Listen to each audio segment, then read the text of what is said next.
and everything. So, all right. Okay. Okay, here we go, everybody. Okay, this will be coming up for it all. 3, 2, 1. Hey, folks, welcome back to your Frederick Real Estate Update. I am Darren Ahearn with Remax Results, bringing you over 22 years experience in the Maryland, PA region, and I got referral partners all over the country. In fact, I just have a client that's going to be having their daughter go down to Virginia Beach. So I found a good agent down there for them, and I can do that for anybody, anywhere. And just like the man, the myth, the legend sitting right next to me from Presidential Bank Mortage. We lend in all 50 states, as Mark Wharton said every week that he took care of my seat here. Thanks again, Mark, for taking care of me and my time here on the show. All right. And so all 50 states, we're everywhere. We can help out. We're a resource for all of you guys out there. So, all right, let's jump right into it. Terry, with the big numbers, check this out. I was a little surprised this week. Happy 4th of July afterwards, everybody. And the fireworks, if they're still going off in your ears and everything, or your dog is still underneath the couch wondering what the heck happened. I know our chocolate lab, man, he used to go nuts when we go camping and the fireworks would go off. He'd be whimpering and rubbing up against us, and he'd be like, help. All righty. So I hope you guys had a great week and all that. And welcome to 98 degrees for the next 60 days. But fall is on the way, Terry. All right, here we go. We are on show number 417th for the July 11th date right now. Here we go. Active homes on the market is 542. Somebody says, what does that mean? Well, last week we were at 565 and the week before was 558. So we are down a little bit. Does this mean we're past the height of the inventory? Well, it's summer. Right. So things have slowed down, especially in the last 3 weeks. And you can see it by the 558, 565, and now we're down to 542. So I think less people are putting their house on the market, but it's all about what's coming soon. That's it. So last year at this time, Terry, we had 384 homes for sale. We're at 542. We are up just over 29%. So about 30%. That's what's been happening about around the country in a lot of places overall. So only time's going to tell what's going to happen, but 99 coming soon. That's the number right there. That is a big number. Those puppies are going to come out on the shelf anytime, which means if buyer demand does not stay up with that number right there, I think we could possibly see us get back to 560, 570 in the next week, but we'll see. All right, resale homes, 416 of those with an average time median, 35 days, 51. First time we've crossed that number right there, Terry. 51 is the average time on market. Not everywhere, but that's the average as a whole in the whole county and the whole area. 575 median price, 601 average. Boom.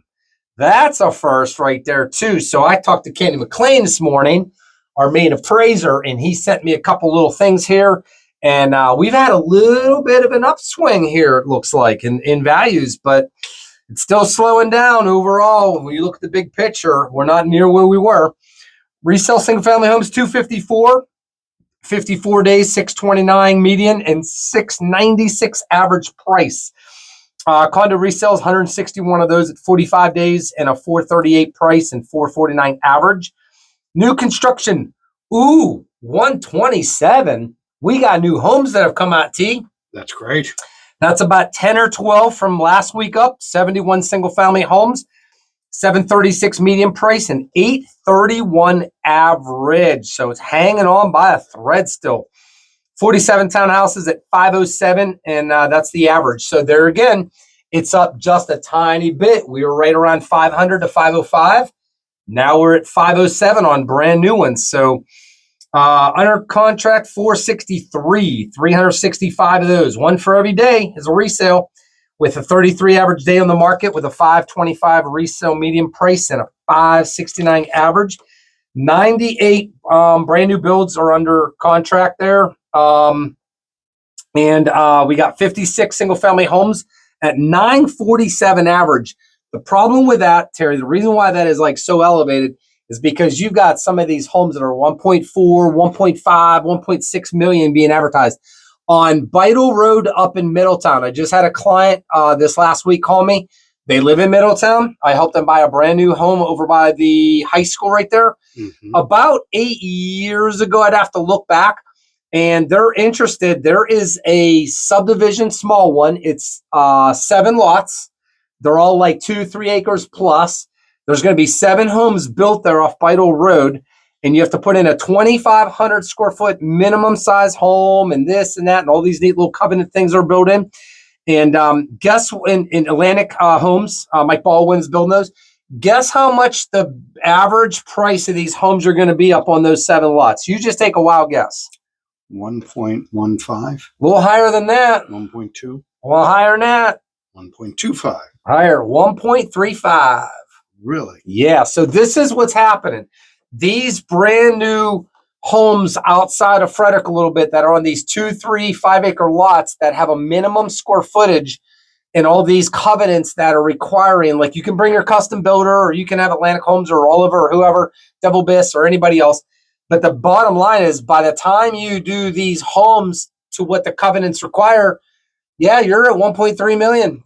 And so I know, and that's becoming much more the norm. And so when my mind goes back, I used to think like, remember Kellerton, when Kellerton up there in North Frederick was getting like built and the single family homes were starting in like the 700s. And we were like, what? $700,000 for a brand new build up here? That's crazy. Now they're all 900,000 to $1 million. And now you've got these kind of homes that are 1.3 million. And, Terry, it makes you wonder how many more communities and homes are going to start to become in Frederick County in the next, say, 10 years plus. They're just going to be normal to be like, oh, you want to build a brand new home? Hope you have $1 million minimum. Yeah. No. And it's the cost of land is going up because there's a short supply. We've talked about that on the show before, is when the supply of something goes down, but the demand is high, the price is going to go up, right? Yeah. And that's what's happened with land over the last 5 years.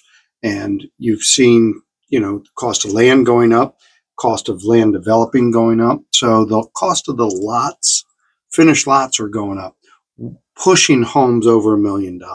So what you're seeing is, in the market now, after talking to a couple of builders, is things have slowed down in the $1 million, $1.1 million plus market a little bit, with traffic coming in. Now they do have some that they're finishing up, but the traffic has slowed down on those $1 million plus homes. So it'll be interesting to see what the next 6 months hold. Yeah. As far as the traffic, we might see it pick back up once the summer is done. I mean, we are smack dab in the middle of the summer. Yeah, we are. Vacations are right now. We're middle July. We've had a good run on the spring market, but the spring market, I think, ended a little bit. Could that mean that there's going to be a little bit of the fall market coming a little early? I don't know. When does the fall market usually start? Usually starts around the 3rd week in August. Demand starts to pick up a little bit.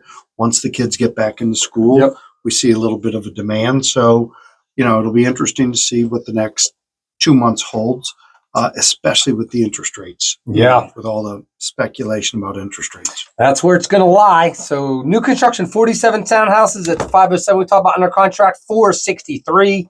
365, as we said, with the brand new. So we get down to sold. Let's get down to sold. 30 days, 338. Ooh, so that's a little lower. Resales, 302 of those with a 23 average days in the market and a 549 average price. Single family homes, 181 of those at 23 days and a 634, and 98 townhouses at 22 days at a 443, holding pretty steady and down just a little in some regard on a few numbers. All news, 36 under contract right now or sold in the last 30 days. So that's picked up a tiny bit. And then the average single family home was 767 and townhouses, 20 of those at 510, holding very steady, very steady. Here's the big one. Sold to list price ratio number is 98.7%. Ooh, 98.7. It keeps going down just a little bit. We are under that 99 number. Yes. Yeah. So I saw that, took a little double take. It's like, okay. So, all right, there are your numbers. I think the biggest thing right now that I'm seeing, Terry, I just had 3 or 4 listing appointments this last week. And I've got 51 buyer email searches, automatic from the MLS and like what they're wanting going on right now. Like 51 of them. Most are on like really on the sideline a lot, but I've had a couple that are coming alive, and in the last week here, 2 or 3 that are like, okay, here's what we want to do now. This is what we're thinking. But the biggest thing they keep asking is what are mortgage rates going to do? Should we wait for Chairman Powell to get like canned and we get another Fed chair and the rates come down and blah, blah, blah, or this happens? I'm like, no one knows what's going to happen. But I said, what interest rate does it really have to be at for you to make a move?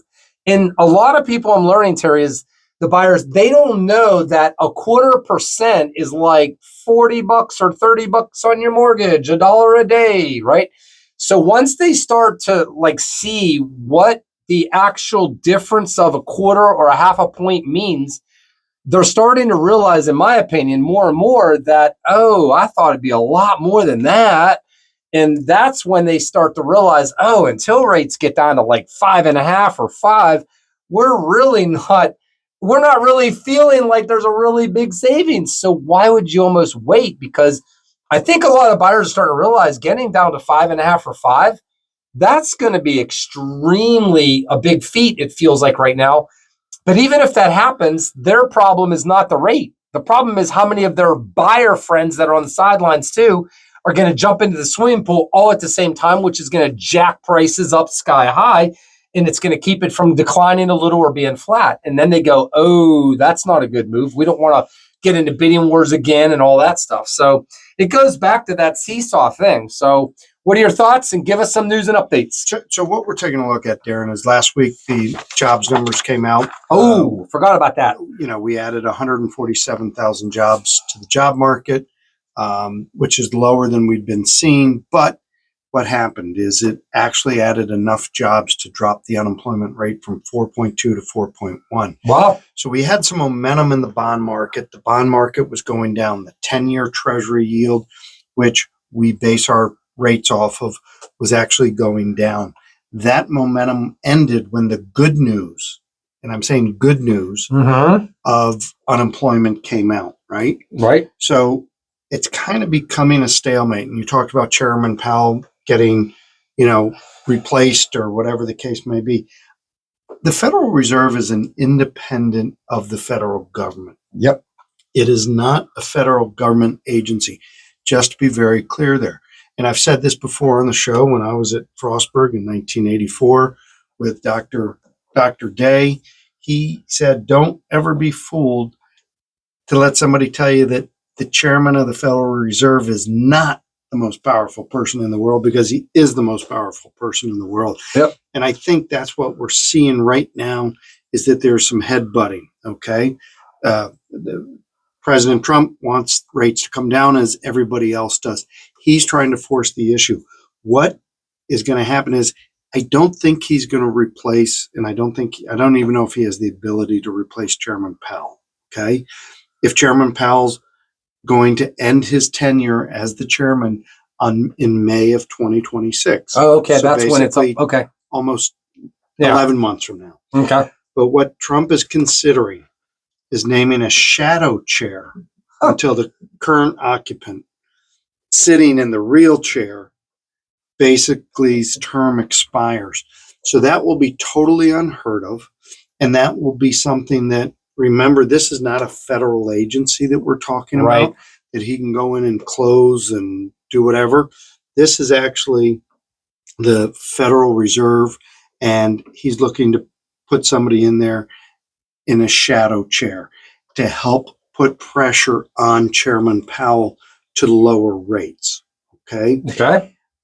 I don't know if that's possible. I don't know if it can happen. If it does happen, I think that, it's kind of like if you try to tell me a good idea and tell me that I have to do it, I'm not going to do it. Right. If I'm being told I have to do something and I'm a big boy, I'm not going to basically do it. So I'm going to dig in, even though it might be a great idea or something to at least evaluate.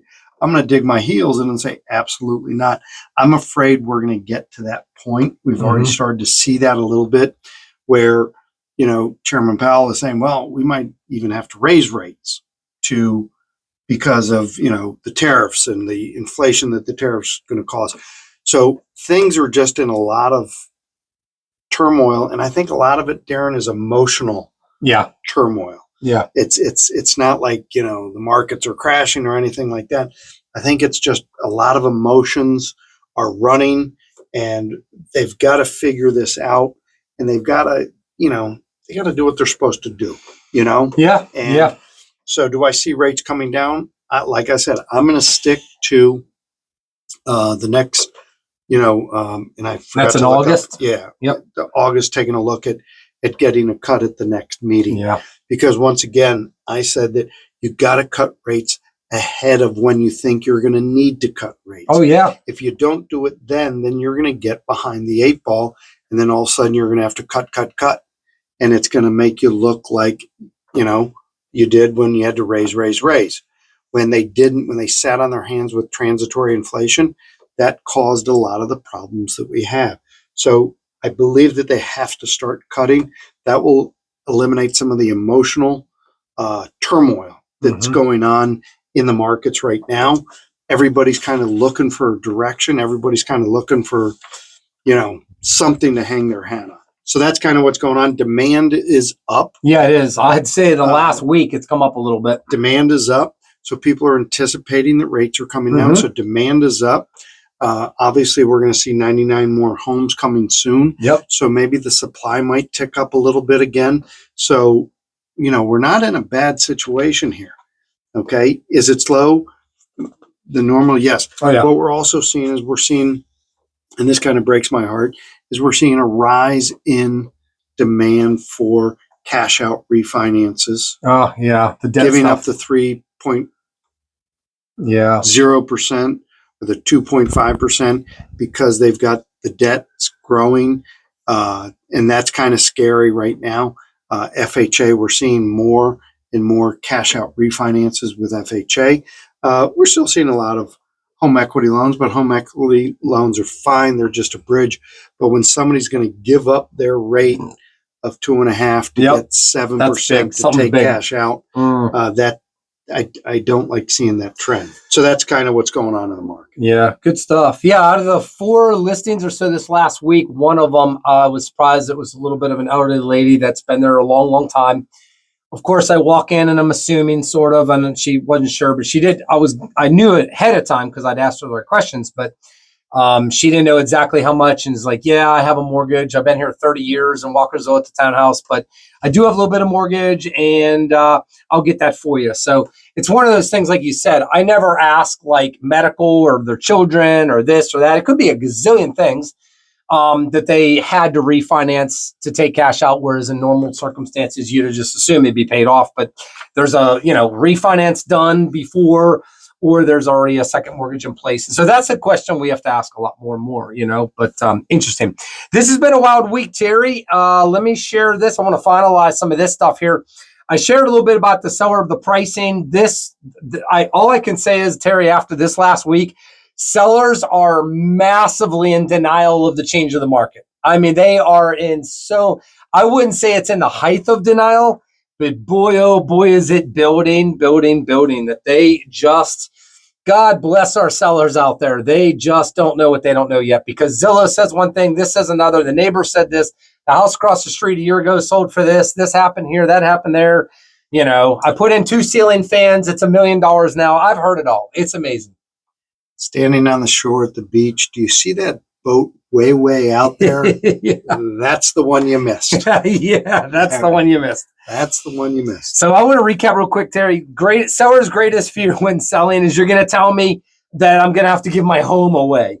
I think the greatest fear I've learned is they all think we're just going to, put it really low, get a ton of offers and bids, get it sold in 30 days or less, put a sold sign in the front yard, don't do no marketing, don't have to negotiate nothing, and collect your commission check and go home. That's not how this works. It really isn't. Now, was there a time it was a little bit more like that? Well, yeah, that was called 2021, boys and girls. That's why we had a bunch of brand new agents that didn't know what they were doing, that were seeing a lot of success, because they didn't know what they didn't know yet, right? Mm-hmm. So I've had to go over a lot of educating of what's happening, showing datas and facts and everything. And then they're just like, oh, no one else showed us that. And so that's how we know it's becoming more and more real that things are shifting even a little bit just from where they were. But here's the thing, if I gave your home away, we both make nothing. So why would we do that? So, and then the other one is you're not going to be honest with me. And I think I may have shared real quickly, and I did this again with another person that was like, well, we want to price our home way up here, blah, blah, blah. And I said, okay, if I say yes, and I know it's not going to sell at that price, I'm lying to you. Do you really want somebody that's lying to you? And the biggest thing is it's against our ethics. We have an ethics code of violation that we have to follow as licensees and agents. And we're never supposed to just shop the listing by telling a seller a higher value, knowing full well it's never going to sell. It's never going to appraise. It's completely unethical. It would only hurt you as a seller. So even though, sellers would say, no, I don't want that, deep down, you really got to ask yourself, are you being honest with yourself? The current market is black and white. It is not subjective. Numbers don't lie. But how would we as agents and everybody benefit by not being honest? And so, and we want to keep things honest. We got our friends like Zillow and others out there. I think you'll get this, who know much more than we do about the housing market and the new AI and all that stuff like that. So, and we stay away from some of that, but I like to share it to see what people's thoughts are. And it's going every direction now. I've got some sellers, Terry, that have said, oh yeah, we know Zillow's wrong. And I said, of course, you got to remember, all those online companies, they don't know your condition. They don't know who's the neighbor. They don't know what improvements you've made or you've not been made. They don't know how to professionally guide you to do things to your home to make it the most sellable and get the most top dollar. So, and then my favorite strategy, this is the one, the crash and burn strategy. So there's 3 strategies I've always shared with sellers. And I basically say with price, I'm never going to give you a number. I give you a range. It's not our job to give you a number. They'll say, how much you think I can sell my house for? Here's your range. Pick a number. In this range is what the market looks like. And that's, by the way, today. That's not in a month from now. And that's surely not going to be in 3 or 6 months. This is for today's numbers. But my favorite one is the crash and burn. Let's just try the market. Terry, what do you think of that? Just try the market. Well, they're not going to try the market below market. I think try means let's try to see how much we can get. Okay. And so I think that sometimes that's going to put you into a situation. And what we see right now is 98.7% of all homes that's the list to sold ratio. Okay. So just trying the market, I think you really need to focus because you don't want something sitting on the market to get too stale. Yep. And then you've got to really adjust your price. Yeah, buyers think something's wrong with it. 35% now, Terry, of all sellers that have been on the market have now made a price correction because they either wanted to try the market, the agent didn't know the data, or they flat out didn't have a good pricing strategy and a plan. And the last thing a seller, I think, is being honest, last thing a seller wants to do is be part of that number. My job is to keep you away from that 35% who are going to get less later on, right? And so this is not dating games. This ain't no joke. This is real live money and real live stuff, and it's legal too. And Terry, I've said to sellers, they don't realize it, but one wrong move can cost you $10,000 just like that. And days on market is the enemy against your asking price. And so we came off a market where things were selling within 7 days or hours. And now we're in an average market here of about 40 days, depending on where you're at, of course. But buyers think your home has major issues if you're not under contract by 14 days on an average. These are all surveys that have been done. These are things I've asked buyers. When I take buyers to go show homes, Terry, what do you think is the first question they ask me? What's the cost? Yeah, how much or how long has it been on the market? How long has it been on the market? And once they think it's over 14, if I say, oh, it's 30 days or 20 days, first thing they do is say, do you think something's wrong with it? Sounds like something's wrong with it. Nobody else is buying it. But if it's like 7 days or less, they don't even ask what's wrong with it because they haven't hit that point yet. So that's really, really important. Can I ask you a question? Mm-hmm. I know this isn't a rehearsed question, but yeah. I'm sure you'll be pretty good with it. I don't know. When you say that, is there a difference between somebody walking into a vacant home or a home that is currently lived in? That's really good. Whenever we go into a home that's vacant, no furniture, no nothing, not all the time, but most of the times the buyers are more interested to know, why is it vacant? Was there a death, a divorce? has it been on the, it even springs the question even a lot more. Like, why has it been on? Has it been on longer? Was it relisted? Did the seller take it off the market because they couldn't sell it? And now it's relisted to try to get the days on market to start all over again, which by the way, doesn't really do. It used to back in the day. But that's a great question. I don't highly recommend sellers to be selling a home completely vacant for a number of reasons. And that's one of them. We try to have it staged or virtual or whatever. So, yep. Okay. So that's the crash and burn one. Let's just try out the market. 99% of the time, it never works. 9 out of 10 times, your first offer is the best offer. And the last thing you want to do is chase the market down, because then you will always be losing money because the trend is not going up consistently like we were. So it doesn't catch itself. It's on it down. But all right, 2 minutes left. Seller's greatest dream come true, Terry. What do you think's the greatest dream come true a seller could ever experience selling their home? They sell it for more than they were asking. That's right. They sell it for more than the asking price. It just goes up. That's my guess. Yeah, they want to see the buyers in the front yard having a fist fight over their house, the police directing traffic, 500 showings, 200 offers, the whole 9 yards. Here's the thing. I dream of getting more. In 22 years and doing about 700 homes, I've only had one seller walk out of settlement and looked at me and said, Darren, I can't believe that buyer just paid that much for my house. I would have never paid that much for my house. I was speechless. I didn't know what to say. I didn't know where to laugh. I didn't know what to say. Those buyers, they said, must be crazy, or maybe no one told them that there's gold or oil field in their backyard. So that just doesn't happen, guys. But terms and conditions, settlement dates, rent backs, no close help, no buy down rate, no asking for nada. Seller's dream come true is being in full control of all the negotiations, and there are none, and getting $1 million when it's worth $600,000. So that's the dream come true. Here's the thing. Most sellers live in la la land, unfortunately, and that doesn't happen unless, here's the thing, and I'm going to end it with this, Terry. If you price your house a tiny bit aggressive, I promise you 9 out of 10 times there's a price where you'll have a bidding war.